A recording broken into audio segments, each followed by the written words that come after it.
Caros amigos e amigas, hoje queremos conversar sobre dois assuntos muito importantes ligados a esse nosso tema de Semana Santa, né? Semana Santa é um tema muito envolvente, pega toda a paixão de Cristo, muitas coisas que aconteceram, né?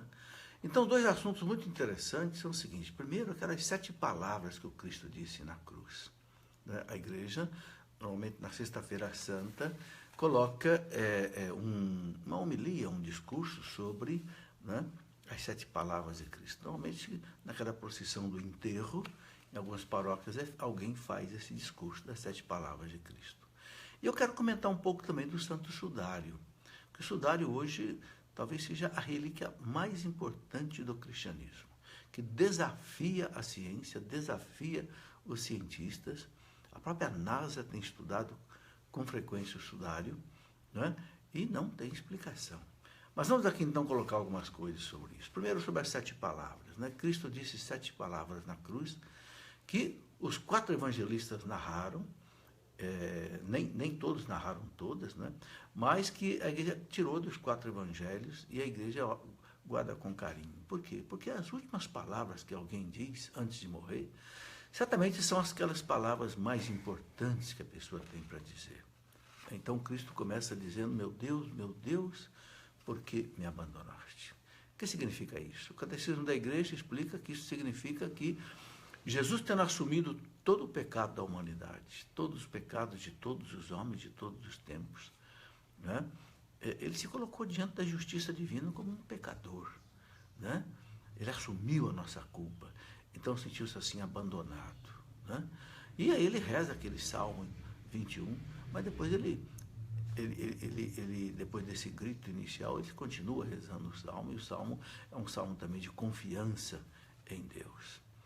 Depois Jesus, né, continua ali na sua agonia, e ele vê os seus algozes ali, e aquela oração muito bonita: Pai, perdoai-lhes, não sabem o que fazem. Talvez essa seja uma das lições mais fortes que Jesus tenha dado ali, naquele momento. Por quê? Porque o perdão é muito difícil, sobretudo nesta hora, né?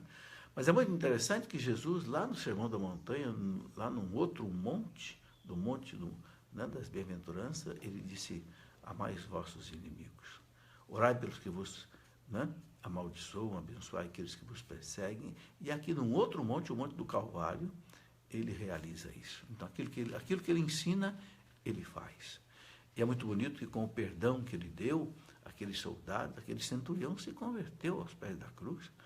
E aquele centurião disse: esse é verdadeiramente o Filho de Deus. Era um pagão, um romano. Por que esse homem mudou de vida? Por causa do perdão. São Paulo diz que quando nós perdoamos, né, é como que a gente acumula brasas ardentes sobre a cabeça daquele que nos ofendeu, ou seja, derrete o seu coração. E também são longos quer dizer lança. Aquele soldado que perfurou o coração de Jesus hoje é chamado de santo pela igreja. São longos. E existe uma estátua dele, uma imagem dele dentro da Basílica de São Pedro. Bem, na terceira palavra de Jesus, ele escuta aquele ladrão, né, Dimas, dizer: Senhor, lembra-te de mim quando chegares no teu reino. Impressionante, aquele homem acreditou em Jesus como Deus, certamente acreditou em Jesus ressuscitado no seu reino, por isso ele pede.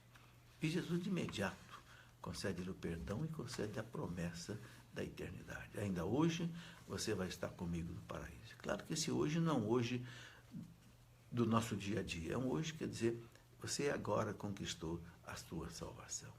Mas Jesus nele desceu à mansão dos mortos, depois de 3 dias que ele ressuscitou, e depois subiu ao céu, e esse homem recebeu dele, então, a sua recompensa. É a força da fé, a força do arrependimento, né, que faz com que ele consiga a nós também o perdão dos pecados. Depois, uma coisa maravilhosa, né, Jesus olha e vê aos pés da cruz a sua mãe, e o discípulo São João, com aquelas mulheres que estavam ali também, a mulher de Cleofas, Maria de Cleofas, Maria Madalena, e Jesus diz para então a sua mãe, né, mulher, eis aí o teu filho. Né? Eu entrego os meus filhos a você na pessoa desse discípulo amado que era João. Né? E São João diz que, a partir daquele momento, a levou para sua casa, foi morar com ele, porque ela não tinha mais esposo, São José já tinha morrido, não tinha filhos, o único filho de Maria era Jesus, né? Então, João vai cuidar dela. E diz também para, né, filho, eis aí a tua mãe. E aí a igreja interpreta isso como Jesus entregando Nossa Senhora para ser mãe de cada um de nós. Mãe espiritual, mãe intercessora, mãe medianeira das graças. Precisamos levar Maria para a nossa casa. Né? É o grande sentido dessa doação. E depois que Jesus cumpriu tudo que ele tinha que cumprir, ele disse, tenho sede. Né? Mas os padres da igreja interpretam esse tenho sede, não como sede de água, que realmente ele tinha, porque o crucificado perde muito sangue, e quem perde sangue tem muita sede, fica desidratado. Mas dizem os santos que essa sede era sede de almas, sede de salvar os homens. Né? Então, eu tenho sede. E aí lhe deram vinagre, né? Algo azedo, ácido para ele. Né? Diz os evangelistas que ele não quis nem beber. Né? Muito bem. E depois Jesus, então, diz aquela frase, consumatum est, tudo está consumado. Pai, bebi todo o cálice que eu tinha que beber, né? Esse cálice de sangue, para que a humanidade fosse salva. Né? E termina com a sua 7ª palavra, dizendo, Pai, nas tuas mãos eu entrego o meu Espírito. Entrega o Espírito na mão do Pai, depois de cumprir, né, toda a sua missão de salvador da humanidade. Ok? Como Deus assumiu a vida humana plenamente, que como homem, Deus ele não pode morrer, mas como homem ele pôde morrer. Como homem ele pôde entregar a sua vida a Deus. É interessante que ele entregou a vida a hora que ele quis. Né? Ele já tinha dito antes, né? Ninguém tira a minha vida. Eu dou a minha vida, né? E eu a retomo, né? Porque tenho poder sobre isso, porque é Deus também. Então, aí, rapidamente, você tem aí as 7 palavras do Cristo na cruz. Eu até escrevi um livro meditando sobre essas palavras, as 7 palavras de Cristo na cruz, onde você pode encontrar pela nossa editora Cleofas. Se você entrar no site cleofas.com.br, você encontra esse livro. E eu gostaria também agora de comentar um pouco sobre o Santo Sudário, porque o Sudário deixou a marca do Cristo crucificado.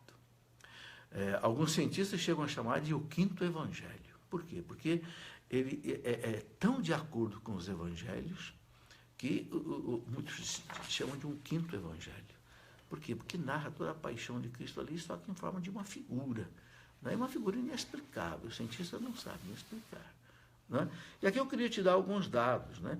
Inclusive, em 1999, a revista Isto É, que não é católica, publicou uma matéria muito interessante, né? Muito fiel, mostrando que realmente o sudário é autêntico. E a igreja não tem dúvida que é autêntico. A igreja deixa os cientistas pesquisarem, mas por que os papas vão, né, venerar o Santo Sudário?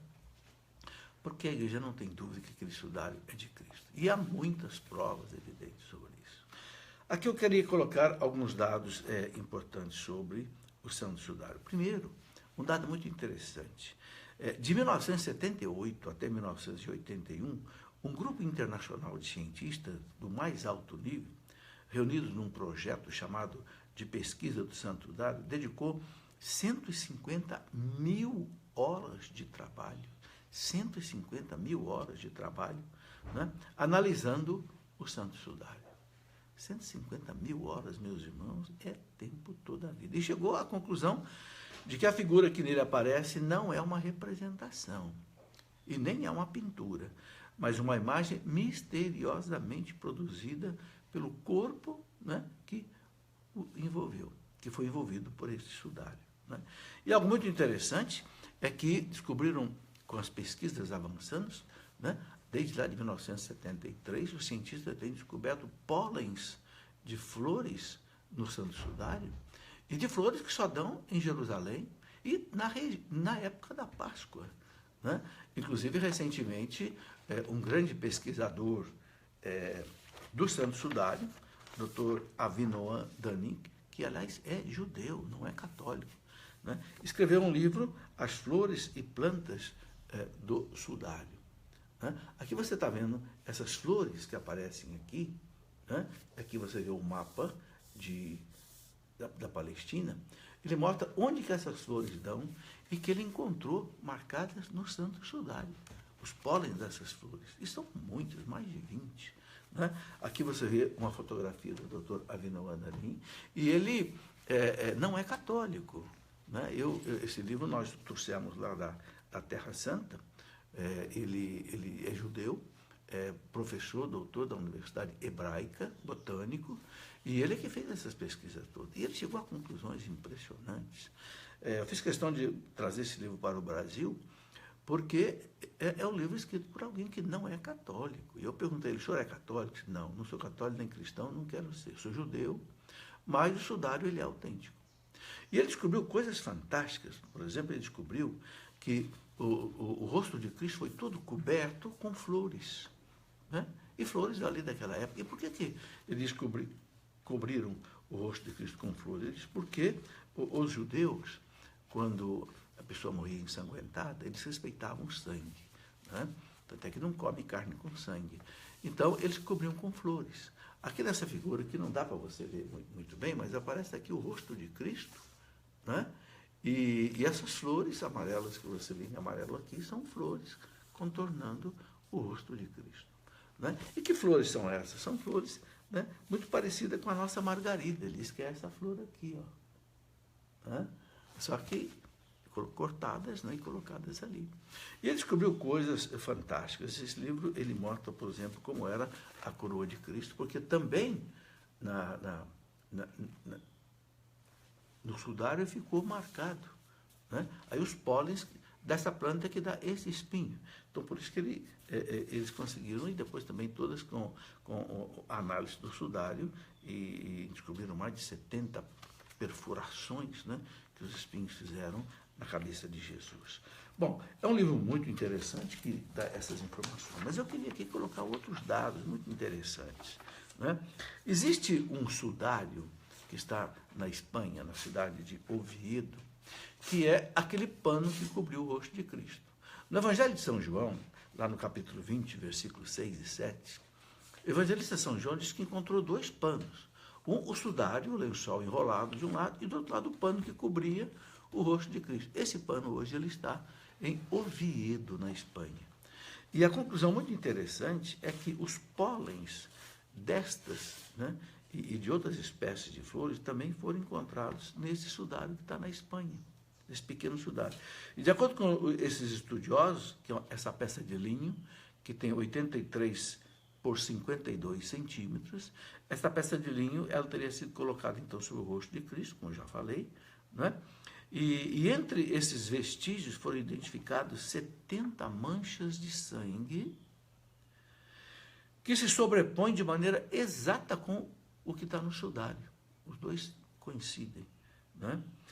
Com a existência do sudário de Oviedo, então, é documentada desde o século VIII. Os pesquisadores israelenses concluíram que o lençol do Turim não poderia ser posterior a esta data. Porque houve aquela polêmica que fizeram o teste do carbono 14 e que o sudário teria sido da Idade Média, do ano 1200 e pouco, mas depois tudo isso foi desmentido. O que aconteceu é que o sudário passou por vários incêndios, né? Inclusive ficaram marcadas no sudário marcas de incêndio, e o que acontece é que, por causa do incêndio, né? Assim, por causa da fumaça do carbono, que impregnou o santo sudário. Então, nas análises que fizeram do carbono 14, deu como se o sudário fosse da Idade Média, porque o incêndio foi na Idade Média. Mas com essas descobertas, né, de dados da época de Cristo, realmente elimina totalmente a ideia de que tenha sido uma falsificação. Na Idade Média, ninguém conseguiria pintar um santo sudário, porque não é tinta. Né? Ninguém sabe o que é. Os físicos da NASA que analisaram o santo sudário, eles acham que foi assim como que uma reação termonuclear. Quando você explode uma bomba atômica, você tem uma reação, você tem radiações nucleares, né, que são capazes de deixar marcas. Né? Isso, quando aconteceu a bomba de Hiroshima e Nagasaki no Japão, em 1945, várias figuras ficaram marcadas na parede por efeito de radiação nuclear. Não é tinta, não é nada. Então, eles acham que foi algo desse tipo que deve ter acontecido no momento que o Cristo ressuscitou. Né? Bem, eu tenho aqui pergunta da Paulinha Barbosa, pergunta assim, como a igreja resgatou o sudário após a morte de Jesus? Paulinha, é uma história bastante longa. Eu vou colocar aqui rapidamente alguns dados, né, sobre esse resgate. Bem, o sudário, ele começou, ele foi encontrado lá em Jerusalém, né, e depois ele foi levado para vários lugares na Europa. Várias famílias foram adquirindo o sudário, até que o sudário parou em Turim, onde ele está hoje. Há uma série de informações sobre isso, detalhadas, eu não tenho ela aqui de cabeça agora para te passar, mas é fácil encontrar nos livros. Por exemplo, um livro que tem esses dados, A Paixão de Cristo segundo o Cirurgião, que eu já mostrei esse livro aqui, é de um pesquisador francês, Dr. Pierre Barbet, um médico cirurgião francês que durante 25 anos estudou a Paixão de Cristo, baseada no sudário e baseado em experiências científicas que ele fez, inclusive com crucificação de cadáveres, para entender tudo o que aconteceu. E ali ele coloca toda a história do sudário, como é que o sudário saiu de Jerusalém, chegou até a Itália hoje, que está guardado em Turim. Tá? Foi passando em muitas mãos e chegou ali. Muito bem. Outro dado muito interessante sobre o sudário, que gostaria de colocar aqui, e vou respondendo as perguntas, é o seguinte, né? O sudário já passou por milhares de testes, como eu disse. De todos os experimentos, só esse carbono 14 contestou essa autenticidade, mas hoje já foi perfeitamente resolvido. Né? Os especialistas se opuseram a ele, mas está resolvido. Né? O Dr. Harry Gove, que é o principal responsável pela datação do sudário, ele admitiu que a contaminação podia ser, né, ter falseado o resultado do teste do carbono, por causa da questão do incêndio, que eu já expliquei aqui. Bom, agora, como é que se chegou a conhecer essa imagem toda? Bom, em 1898, um advogado chamado Secondo Pia, ele fez a primeira foto do lençol, né? E quando ele revelou o negativo, no negativo que aparecem todas as coisas. No original não aparece, no pano não aparece, aparece no negativo. E aí, em 1974, quando se descobriu que a imagem comportava também uma informação tridimensional, quer dizer, algo que não acontece em pintura. Né? Bem, depois, dois pesquisadores americanos, né, Dr. John Jackson e Eric Jumper, utilizando um computador da NASA, em 1978, fizeram uma reconstituição volumétrica e integral do corpo, e a ciência ainda está longe de explicar como que pode acontecer isso. Né? Bom, e aí muitos dados, a partir daí muitos dados foram descobertos. Por exemplo, alguma coisa que eu vou colocar aqui. Né? Os pesquisadores americanos Kenneth Stevenson e Gary Habermas calculam que o homem do sudário tinha entre 30 e 35 anos, aproximadamente 1,80 m de altura, 79 quilos de peso. Então, Jesus devia ter aí 1,80 m e 79 quilos. Era um homem musculoso, habituado ao trabalho manual. E aí, um Dr. Daley Stewart, que é do Museu Smithsoniano de História Natural dos Estados Unidos, diz que a barba, o cabelo e os traços faciais do sudário são característicos do tipo racial semita, que era o tipo de onde Jesus nasceu. Né? Bom, outras coisas interessantes que foram sendo descobertas, né? Por exemplo, a questão dos cabelos trançados. Né? O historiador inglês Ian Wilson, ele foi o primeiro a chamar a atenção para o formato da longa mecha de cabelo que cai, assim, no meio das costas de Jesus, no sudário. Porque o sudário tem uma visão da frente e uma visão das costas de Jesus. Interessante. Né? Ficou marcadas as duas coisas, né? Porque o pano envolvia as costas e envolvia também a frente dele. Né? Bem, ele diz que ela assemelha-se muito à trança desmanchada, e trançar os cabelos atrás do pescoço era uma moda comum entre os homens judeus do tempo de Jesus. Então aparece mais esse dado aí. Bom, eu já falei do médico Dr. Pierre Barbet, que durante 25 anos estudou tudo e descobriu muitas coisas interessantes, né? ele descobriu exatamente aquilo, que a crucificação não foi feita no meio da palma da mão, mas foi feito aqui no pulso, porque senão não sustentava o peso do corpo. O Dr. Pierre Babet viu essa marca no Santo Sudário e confirmou isso depois também em laboratório. Outras coisas que aparecem no Santo Sudário é que as queimaduras que aparecem no pano são devidas ao incêndio que danificou o Sudário em 1532. O Sudário sofreu vários incêndios, quase que ele desaparece. Parece que alguém quis destruir o Sudário, né? Bom, então foram aplicados remendos em 1534 pelas irmãs de um convento. Esses remendos aparecem aí no Santo Sudário, né? Bom, depois também aparecem nitidamente os ferimentos causados pelos açoites nas costas, gotas de sangue provocadas por perfurações na cabeça, ferida decorrente do transpassamento do pulso esquerdo, rastros de sangue que ocorreu pelos antebraços durante a crucificação, ferida causada por transpassamento no lado direito do tórax, rastros do sangue que escorreu da ferida do tórax, mancha de sangue resultante também do transpassamento dos pés. Tudo isso aparece no sudário, né? Uma contusão produzida pelo transporte da barra horizontal da cruz, porque Jesus não carregou uma cruz inteira, não. Os cientistas descobriram que ele carregou só a trave horizontal da cruz. Isso marcou tremendamente os ombros dele. Machucou mesmo, né? Porque a parte vertical já ficava enterrada lá no Calvário. Depois o crucificado era pregado e depois ele era fixado nos chamados tips, que era a parte vertical, e depois os pés eram pregados com um prego só, de mais ou menos 18 centímetros, que perfurava os dois pregos. Bom, aqui um dado sobre a impressão, como é que essa impressão do corpo de Jesus ficou no pano. O que os cientistas dizem, né? Num esforço assim quase irracional de negar a autenticidade do sudário, alguns estudiosos lançaram mão de todo tipo de hipóteses para explicar, mas não conseguiram explicar de jeito nenhum.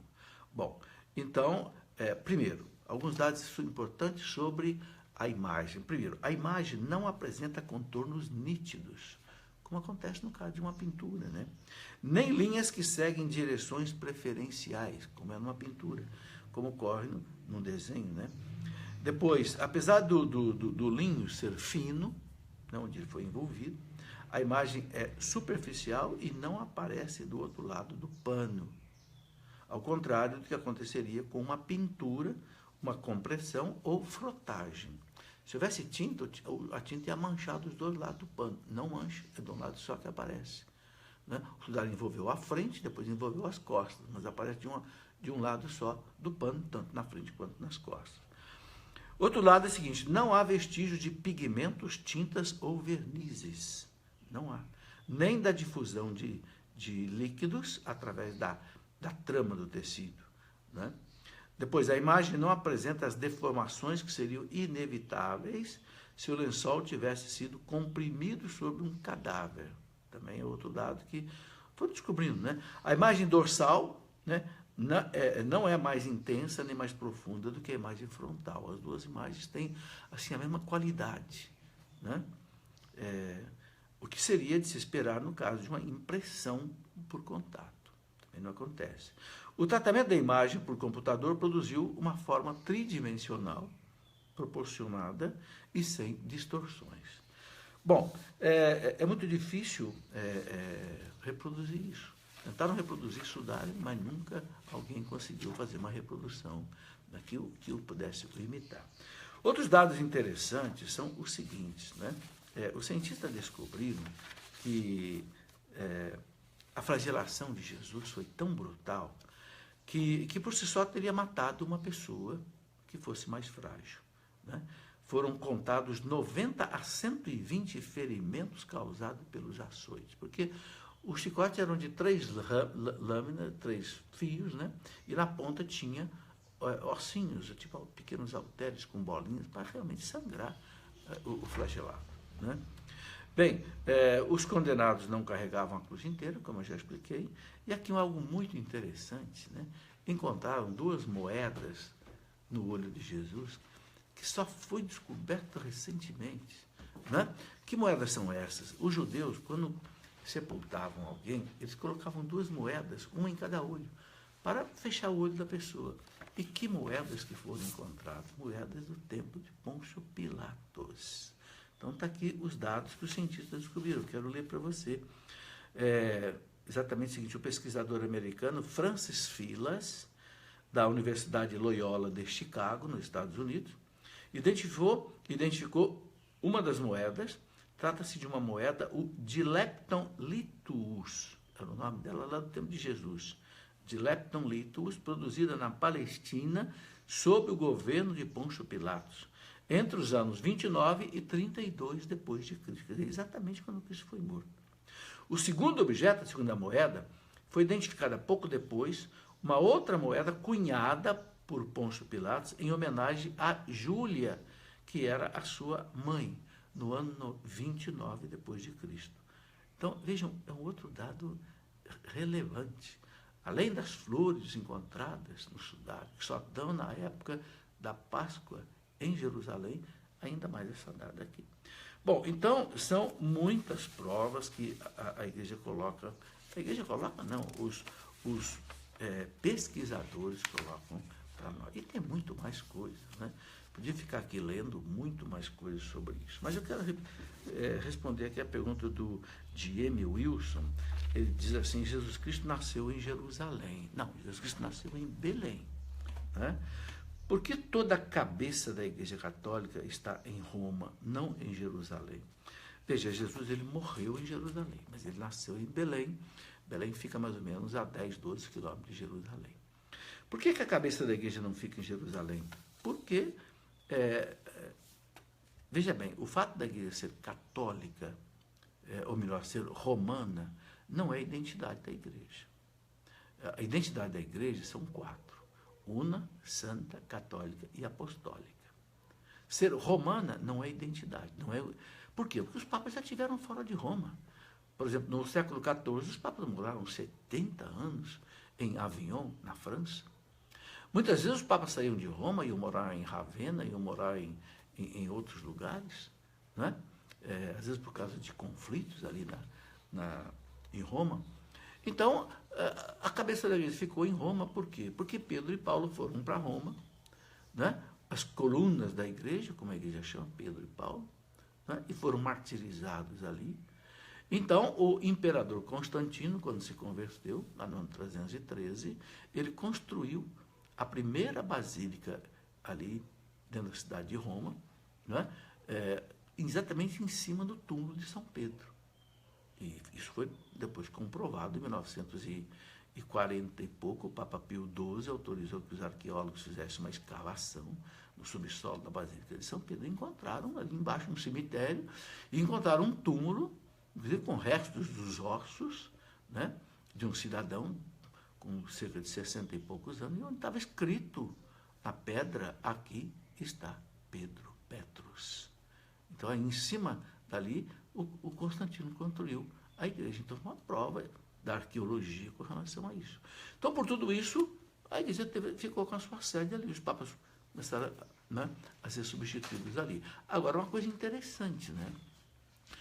Jesus disse para os apóstolos que as portas do inferno não prevaleceriam contra a igreja, nunca venceriam a igreja. E a primeira grande, terrível perseguição que a igreja sofreu, 250 anos, foi exatamente a perseguição de Roma.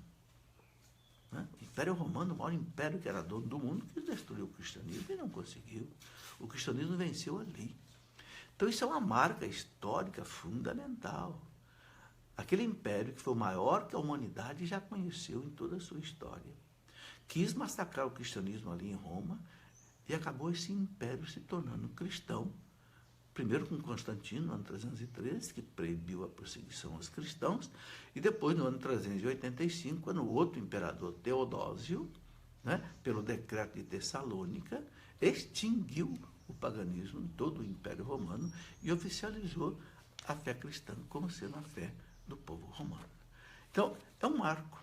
Por causa disso, a igreja ficou, né, historicamente centrada ali em Roma, por isso. Né? E também acontece que Jerusalém a igreja foi altamente perseguida e os judeus ali em Jerusalém não aceitaram o cristianismo, né? Mas os apóstolos foram para Roma, também porque eles sabiam que, levando o cristianismo para Roma, como era o centro do mundo, o cristianismo se espalharia pelo mundo inteiro, como de fato aconteceu.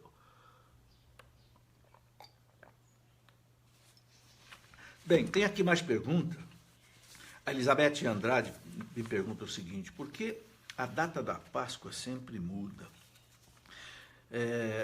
Elizabeth, é que os judeus celebravam a Páscoa no dia 14 do mês de Nissan do calendário judaico, conforme Moisés tinha recebido de Deus lá no deserto, quando aquele povo saiu, né, do Egito e foi para a Terra Prometida. Só que o dia 14 de Nissan é um dia em que é lua cheia, é a primeira lua cheia depois do dia 21 de março. Mas essa data é variável, porque o calendário lunar é um calendário que muda, não é como o calendário solar, que é o que nós seguimos. Então, o que acontece? O 14 de Nissan, ele pode cair numa segunda-feira, numa terça-feira, numa quarta-feira. Então, o que a Igreja Católica colocou? Celebrar a Páscoa sempre no primeiro domingo depois do dia 14 de Nissan. Então, como é que se define isso? Você tem o dia 21 de março, tá? Porque 21 de março é uma questão aí da astronomia, tá? 21 de março, a primeira lua cheia depois de 21 de março é o 14 de Nissan. O domingo seguinte é a Páscoa para nós católicos. Ok? Você pode reparar que a lua está cheia. Dia da Páscoa a lua vai estar cheia, e já está cheia agora, porque 14 de Nissan foi ontem, né? Ontem não, foi no sábado, dia 11. Então, é muito significativo isso. Agora, por que muda? Porque o calendário lunar, ele muda. Então, a primeira data que é fixada no calendário é a data da Páscoa. A partir da data da Páscoa se marcam todas as datas móveis do calendário. Por exemplo, a data de Pentecostes, a data do Carnaval, a data da Quarta-feira de Cinza. Todas as outras datas móveis do calendário são fixadas depois, né, da data da Páscoa. Muito bem. Aqui o Herman Ribeiro pergunta o seguinte: qual o melhor livro indicado para estudar o Santo Sudário? O Herman, tem muitos livros bons, viu? Eu não saberia agora, assim, de cabeça, dizer para você, mas tem uma autora italiana, pesquisadora, de muitos anos no Santo Sudário, não me lembro agora o nome dela, eu posso depois, quem sabe, por e-mail, passar para você, se você fizer contato com a gente, com a nossa editora aí, através do Facebook, eu posso, quem sabe, te mandar. Há muitos livros bons. Um livro que examina o sudário bem de perto, né, é esse livro que eu já mostrei aqui, doutor Pierre Barbet, que analisou, você está vendo aqui o sudário do lado desse livro. Ele não só ele explica o sudário, como ele autenticou as marcas do sudário com experiências científicas durante 25 anos. Né? E esse homem ficou tão impressionado com o que ele viu, que ele disse que depois ele não conseguia mais fazer a via sacra. Ele disse que ele desmaiava no meio da via sacra, a tal ponto ele compreendeu a intensidade do sofrimento de Cristo. É uma coisa impressionante. Né? Muito bem. Inês Moreira pergunta o seguinte: sou católica, acredito em Nossa Senhora, Mãe de Jesus, mas não entendo por que existem tantas Nossas Senhoras. Ô Inês, não tem tantas Nossas Senhoras, não, Inês. É uma Nossa Senhora só. Preste bem atenção nisso. É uma só. Só que recebe muitos títulos. Entende? Então, não são várias Nossas Senhoras, não, é uma só. Só que onde ela aparece, as pessoas dão a ela um título, um nome diferente. Então, apareceu aqui no Brasil, né, em forma de uma imagem, né? Então, Nossa Senhora Aparecida, porque apareceu no Rio Paraíba, mas é a mesma mãe e única mãe de Jesus.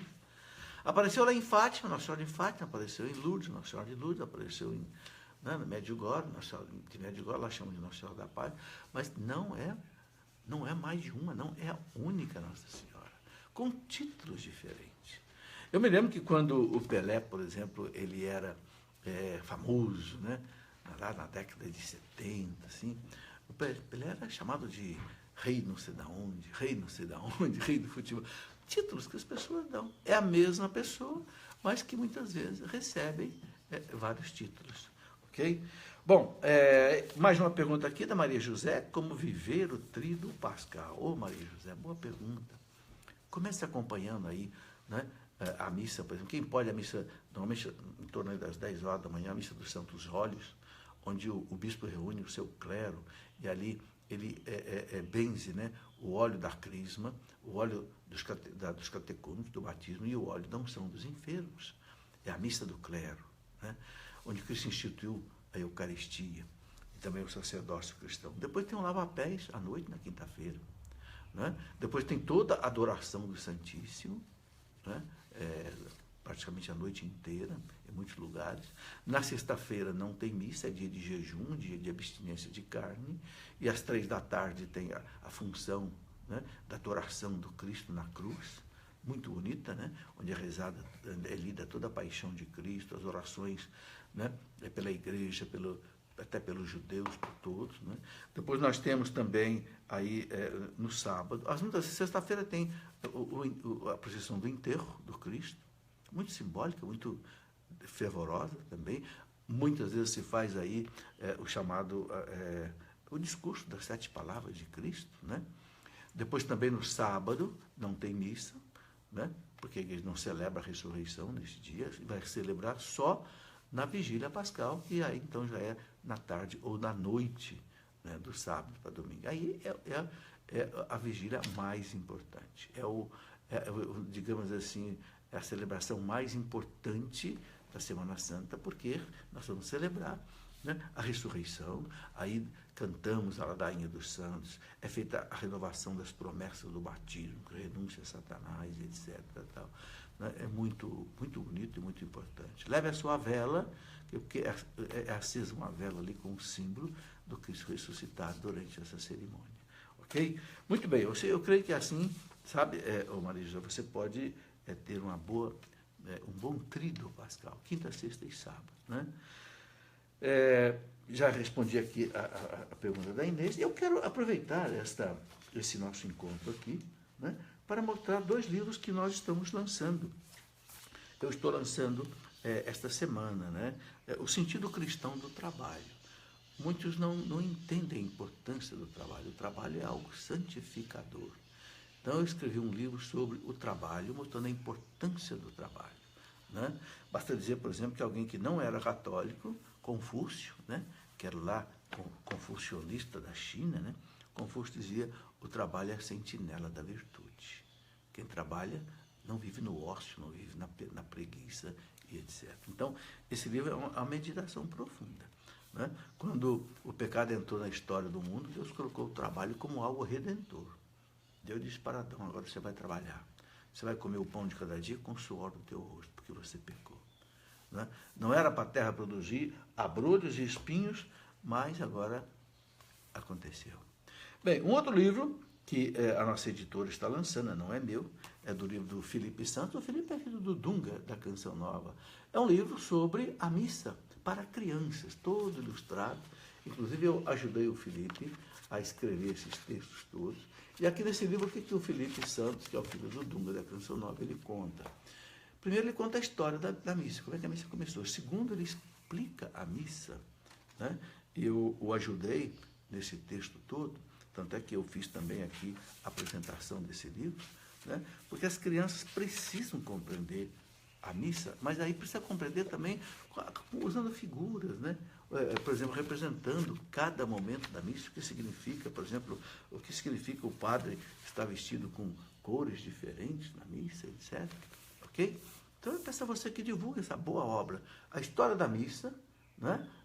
Mas não é só a história da missa, como a gente começou, é também o sentido da missa, desde que o padre sobe ao altar até a bênção final. É todo explicado detalhadamente, com figuras e com explicações para crianças. Explicações bem examinadas, bem corretas. Bem, meus amigos, meus irmãos queridos, né, quero desejar-lhes realmente uma Semana Santa muito abençoada, um tríduo pascal que nós começamos amanhã, né? Que Deus os abençoe, que esse tríduo possa preparar todos nós para uma Páscoa bem feliz. Viver a Páscoa é a gente acompanhar o Cristo no sofrimento, acompanhar o Cristo na implantação do reino de Deus e viver, como dizia o Papa Bento XVI, né? Ser discípulo e ser missionário também de Jesus. Um grande abraço, fique com Deus.